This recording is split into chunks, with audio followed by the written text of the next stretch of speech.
السلام عليكم ورحمة الله، مرحبا بكم وياكم عبد الله مازن. اليوم راح نتكلم عن موضوع مهم في الهارت اسكولتيشن في الكارديوفاسكولار سيستم اللي هو الاس 2 سبليتنج. مثل ما نعرف في داخل القلب توجد 4 صمامات، هذه الصمامات لما تنسد راح تولد لنا اصوات القلب.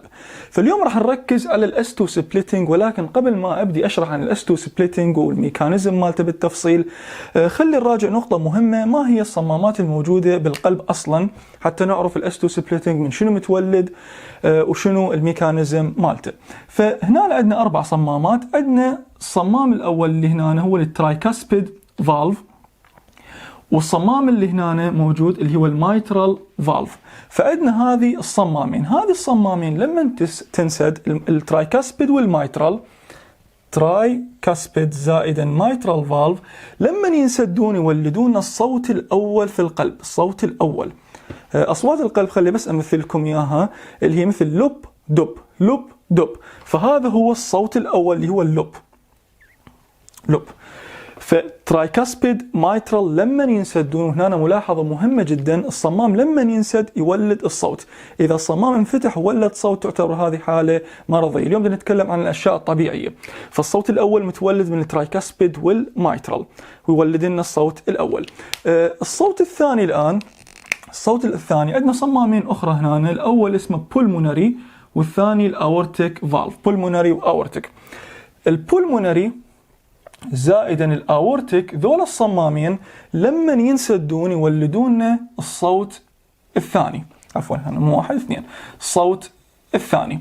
فالصوت الاول مولد من الترايكاسبيد مايترال، الصوت الثاني مولد من البولمونري والاورتيك، ذول الاثنين البولمونري والاورتيك، فيولدون الدب. فراح تصير بهالطريقه لوب دب لوب دب. فتولدت لنا الان الصمامه الاصوات هذه بالحاله الطبيعيه، الاصوات في الحاله الطبيعيه.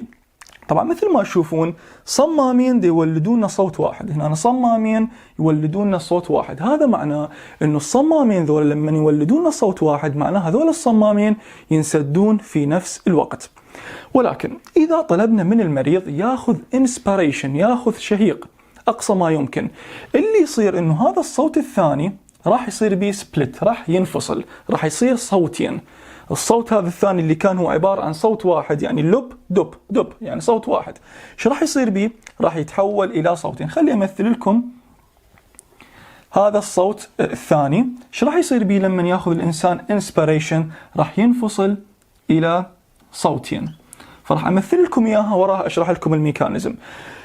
بالحالة الطبيعية وبدون يعني الانسبيريشن الصوت القلب راح يصير لب دب، أما لما ينفصل الصوت الثاني راح يصير لب دروب لب دروب. ليش؟ لأن الصوت الثاني انفصل. طبعا ليش انفصل الصوت الثاني وشنو الميكانيزم وراء انفصال الصوت الثاني؟ طبعا هذه قبل ما أتكلم عن الميكانيزم هذا أمر طبيعي وفسيولوجي يعتبر طبيعي. أكو حالات مرضية ممكن الصوت الثاني يتغير بيه، يعني يرتبط بحالات مرضية، بس الآن نتكلم عن الحالة الطبيعية. طبعا هذا الصمام هنا الليفت فنتريكل راح يضخ الدم، لما يخلص ضخ الدم هذا الصمام راح ينسد، فالاورتيك هنا راح ينسد في حالة الانسبيريشن. ولكن هذا البولمونري، هذا الصمام لما الانسان ياخذ انسبيريشن، هذه الرئة ايش راح يصير بيها؟ راح تتوسع الرئة. لما الرئة تتوسع هذه الرئة راح تبدي تستوعب كميات أكثر من الدم، تبدي تسحب الدم.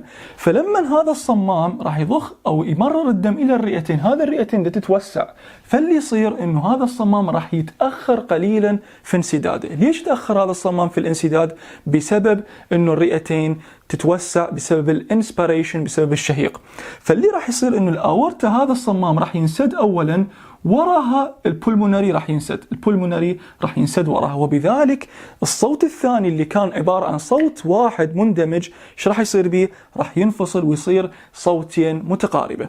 طبعا الاس 2 سبليتنج خلال الانسبيريشن تعتبر طبيعي، خلال الشهيق الاس 2 سبليتنج انفصال هذا الصوت يعتبر فسيولوجي، يعتبر طبيعي.